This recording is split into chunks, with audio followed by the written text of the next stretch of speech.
Morning, everyone. Thank you so much for coming to our morning oral presentation session. I am going to get us started. Each of our presenters today will speak for 8 minutes, and we'll allow about 2 minutes for questions, and then we'll have a 5-minute passing period in between, so you're welcome to travel to other rooms of the symposium during that time. I will be our first presenter today. So hello, everyone. My name is Sydney Gerbel, and I study economics and political science in the College of Arts and Sciences. The title of my keystone is Need Money for Birkin, Ethical Investment, and the Exclusive World of Luxury Fashion. Over the past year, I've used the Killeshawn Keystone Pathway to connect my economics background to my personal passion of sustainable finance. Today, I'll be sharing with you my findings on both the feasibility and importance of improving ethical standards, specifically in the luxury fashion market. I want to begin by highlighting the photo you see here. Maybe some of you recognize it from when it went viral a few years ago, but if not, this is a section of Kris Jenner, the matriarch of the Kardashian-Jenner family's closet. She had this area built just for the purpose of displaying her collection of Hermes Birkin bags, which shows how they're both functional handbags and also valuable works of art worthy of being displayed. Seeing this image jump-started my Keystone project and made me reflect on the history of luxury fashion as well as the lack of sustainability that's present in the industry. So I can't go any further without first sharing with you all a brief history of the Hermes Birkin bag, just one example of the many great stories behind iconic luxury fashion pieces. On the left, Jane Birkin is an English actress and singer who became famous around the 1970s. In the middle is Jean-Louis Dumas Hermes, who was the chairman of Hermes around the same time. The pair met completely by chance on a flight from Paris to London in 1981, and after Birkin had stowed her handbag and sat down next to Hermes, she complained that she couldn't find a bag that suited her needs both as a celebrity fashion icon and as a young mother with a lot to carry. So during that flight, Hermes sketched on the back of an airplane sickness bag what would become the world's first Birkin bag, pictured on the right. A fun fact about this bag is that it was actually designed with a designated compartment for baby bottles, something you surely would not see in a luxury handbag today. Since 1981, the Birkin bag has evolved into arguably the most iconic luxury fashion piece of all time and can retail anywhere from about $30,000 up into the millions. But despite all the beauty and luxury fashion, there are many ethical issues in the industry today, including animal cruelty, forced labor, and carbon emissions. Sustainability and ethics are becoming increasingly more important to both consumers and investors, so we need to pay attention to a company's impact on the environments in which it operates. A great way to evaluate the extent to which a luxury fashion company or any other company is ethically responsible is by using the ESG rating system. ESG, as you can see here, stands for Environmental, Social, and Governance Ratings, and using an ESG score is similar to using a credit rating in that it helps measure sustainability-oriented risks to a business. The ESG framework is new, which is likely why we see little to no standardization in calculating it. Any organization wishing to report ESG scores can include whatever data it sees fit. So here are some, but certainly not all, of the inputs that can make up an ESG rating. You can see that it covers a wide range of topics. Overall, ESG scores from reliable third parties can tell an unbiased truth about the reality of a company's operations. Now let's talk about my econometric study. That was really the core of my Keystone project. I ran many different models and collected a lot of different data, but today I will just share with you the highlights. I studied 7 public luxury fashion companies to see the impact of ESG scores on their financial performance.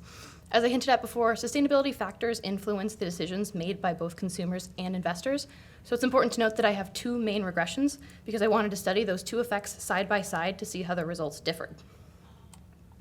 I did this by using ESG scores as the independent variable in both models, but using revenue to represent consumer behavior in one model and market capitalization to represent investor response in the second.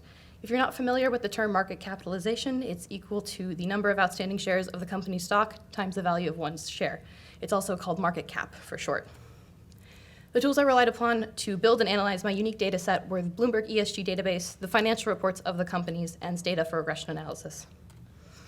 I expected to see a positive relationship between ESG scores and both of my dependent variables because, as I said before, a high ESG score is like a good credit rating.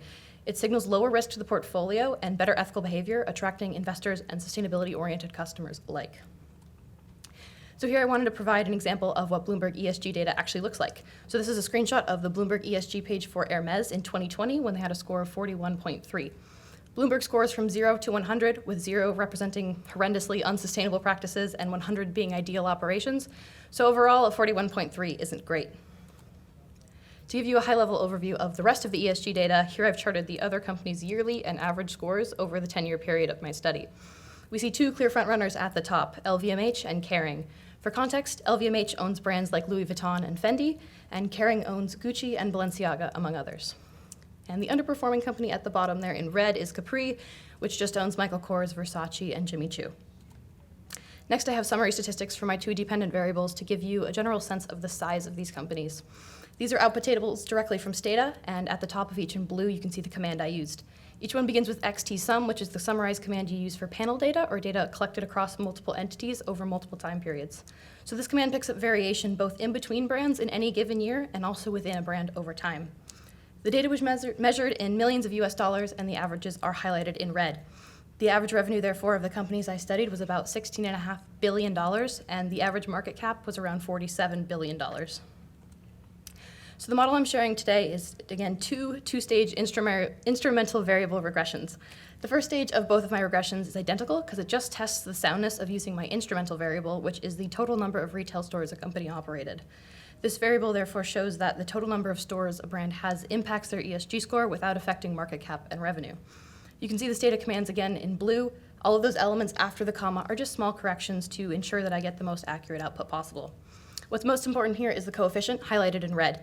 This tells us that for every one additional retail store a company operated in my historical data, the associated ESG score was higher by 0.0033. While that may not seem like a big deal on the surface, the result was statistically significant at the 0.05 level, which you can see highlighted in green. Now on to the second stages. Again, we have the consumer and revenue model at the top and the investor or market cap value model at the bottom. Both have strong R-squared values, which is highlighted in yellow. If you're unfamiliar, R-squared tells us the amount of variance in the data that's explained by the independent variable, which is again ESG score.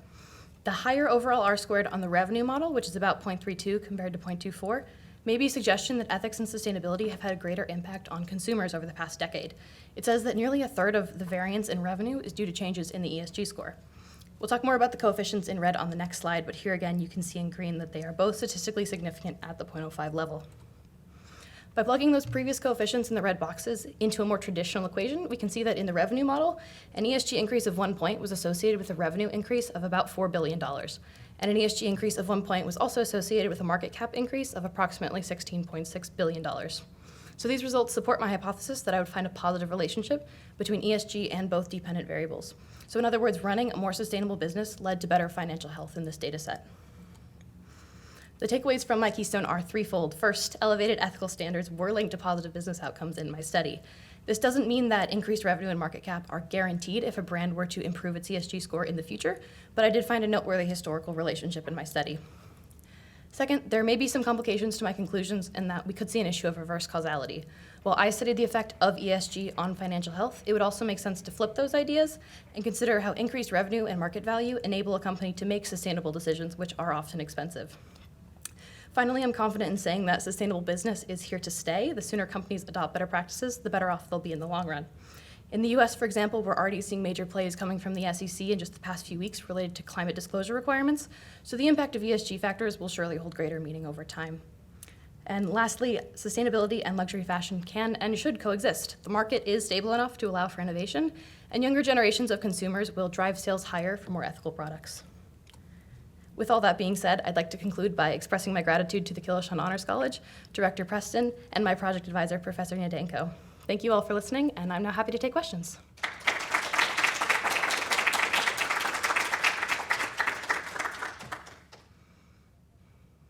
Yes. It's really nice of you.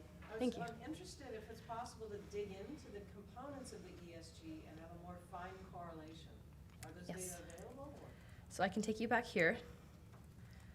This is data from the UN Principles of Responsible Investment, which is a very well-respected organization for this type of information. So again, the ESG is broken down into environment, social, and governance. So it really looks at environmental impact as well as social. So it defines sustainability as more than just your impact on the natural world, but also your impact on culture and people.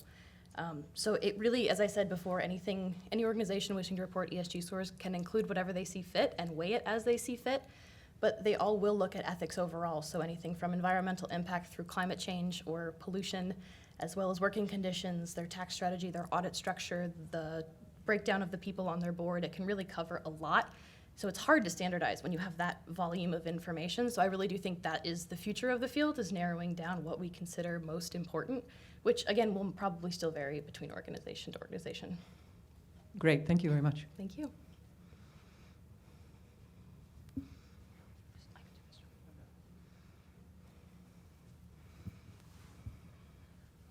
I was wondering where you where consumers find ESG scores? Like, how do consumers know what a company's ESG score is? That is a great question, and I will take you again to another slide.